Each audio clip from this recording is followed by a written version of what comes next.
کہ اگر آپ کا بچہ اچھی نوکری کر لے لیکن کسی کا حق مارنے میں اسے مسئلہ نہ ہو تو آپ مطمئن ہیں؟ اگر آپ کے پاس سب کچھ ہو لیکن آپ کے گھر میں بات بات پر تلخی ہو تو کیا یہ ترقی ہے کہ ہم نے اخلاق کو کس نمبر پر رکھا؟ کیونکہ جو چیز آپ نے شروع میں اہم نہیں سمجھی وہ آخر میں آپ کو بچانے نہیں آئے گی۔ کہ کچھ لوگ بڑے کامیاب ہوتے ہیں لیکن ان کے ساتھ رہنا مشکل ہوتا ہے۔ گھر میں سکون نہیں، دفتر میں انصاف نہیں ہے، رشتوں کے اندر برداشت نہیں ہے۔ روز جھوٹ بولتے بولتے جھوٹ آسان ہو جاتا ہے، روز کسی کو نظر انداز کرتے کرتے دل سخت ہو جاتا ہے، روز صرف اپنے فائدے کو دیکھتے دیکھتے ضمیر خاموش ہو جاتا ہے۔ اب سوال یہ بنتا ہے کہ ہم آگے بڑھتے ہوئے پیچھے کیا چھوڑ رہے ہیں؟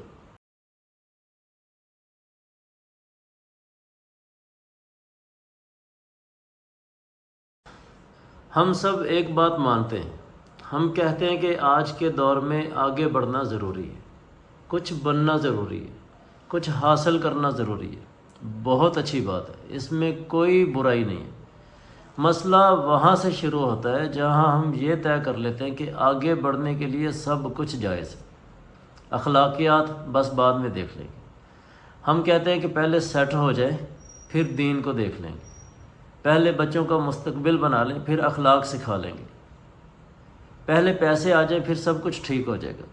یہ پہلے ہم سب کی زندگی میں، ایک باپ کہتا ہے کہ میں بچوں کے لیے کر رہا ہوں، ایک ماں کہتی ہے میں بچوں کے لیے مجبور ہوں، ایک نوجوان کہتا ہے کہ ابھی عمر ہی کیا ہے، بعد میں سنجیدہ ہو جائیں گے۔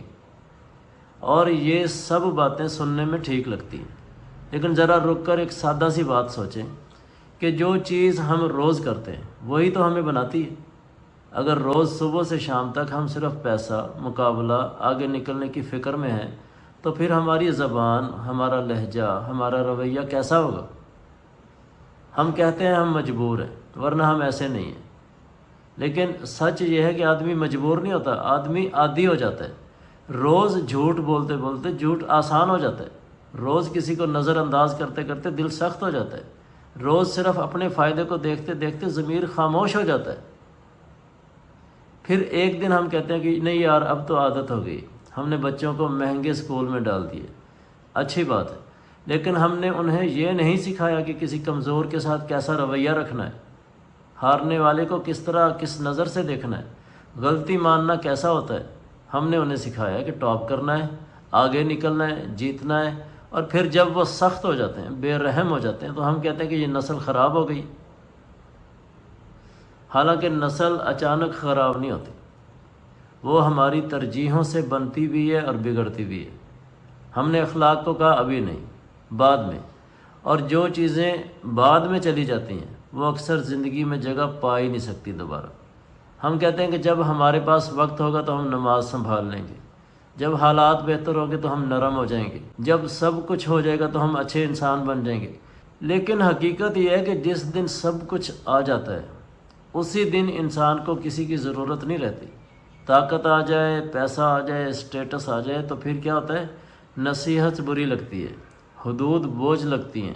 اسی لیے ہم دیکھتے ہیں کہ کچھ لوگ بڑے کامیاب ہوتے ہیں لیکن ان کے ساتھ رہنا مشکل ہوتا ہے۔ گھر میں سکون نہیں، دفتر میں انصاف نہیں ہے، رشتوں کے اندر برداشت نہیں ہے۔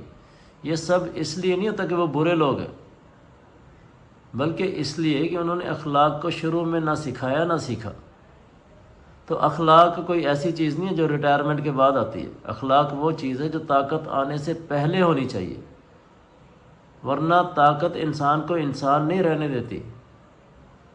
اب خود سے ایک سادہ سا سوال پوچھیں کہ اگر آپ کا بچہ اچھی نوکری کر لے لیکن کسی کا حق مارنے میں اسے مسئلہ نہ ہو تو آپ مطمئن ہیں؟ اگر آپ کے پاس سب کچھ ہو لیکن آپ کے گھر میں بات بات پر تلخی ہو تو کیا یہ ترقی ہے؟ ہم دنیا کے خلاف نہیں ہیں، محنت کے خلاف نہیں ہیں، پلاننگ کے بھی ہم خلاف نہیں ہیں۔ ہم صرف یہ ایک سوال پوچھ رہے ہیں کہ ہم نے اخلاق کو کس نمبر پر رکھا؟ کیونکہ جو چیز آپ نے شروع میں اہم نہیں سمجھی وہ آخر میں آپ کو بچانے نہیں آئے گی۔ یہ دنیا تب خطرناک نہیں بنتی جب وہ ہاتھ میں ہو، یہ دنیا اس وقت خطرناک بنتی ہے جب وہ دل کے اندر جگہ بنا لے، اور دل میں ایک وقت میں سب کچھ نہیں رہ سکتا۔ یا تو اخلاق آگے ہوگا یا پھر یہ چمک دمک ہوگی، دونوں ایک ساتھ نمبر ایک نہیں ہو سکتی۔ اب سوال یہ نہیں بنتا کہ آگے بڑھنا غلط ہے، اب سوال یہ بنتا ہے کہ ہم آگے بڑھتے ہوئے پیچھے کیا چھوڑ رہے ہیں۔